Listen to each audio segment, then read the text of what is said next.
In question 1, we're given 6 options, A through F, and we're asked which of the following involves active transport.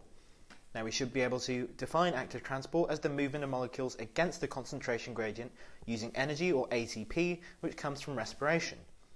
So since this active transport involves processes which consume energy, active transport is generally used for processes in the body or movements of molecules which we require in order to live, and therefore the potential energy gain has to exceed the energy expense.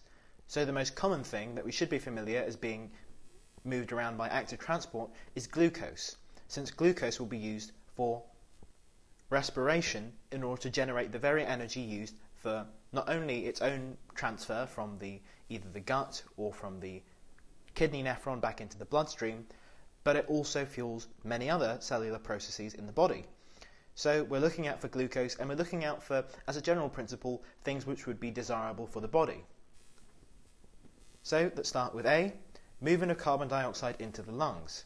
Now we should know that carbon dioxide is a small molecule and it passes into the lungs via simple diffusion across the alveolar exchange surface. Moving on to B, we have the uptake of alcohol or ethanol through the stomach lining. Well, this certainly doesn't appear to be something that our body would have evolved specific carrier proteins in order to mediate. This is a process which we would largely tend to avoid if we could, so it isn't something that involves any sort of active transport. Moving on to C, we have the secretion of sweat onto the skin surface. Now this is a mechanical process which is mediated by the glands which produce sweat near the skin and doesn't involve any active transport at the molecular level.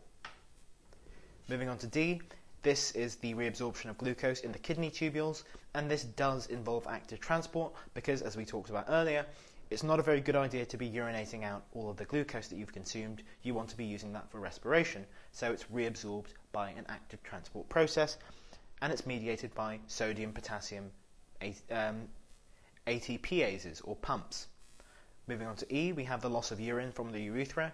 Well, this is a large macro-level process involving sphincters and the like, nothing to do with molecular-level biology. And finally, we have F, the transfer of oxygen into the blood.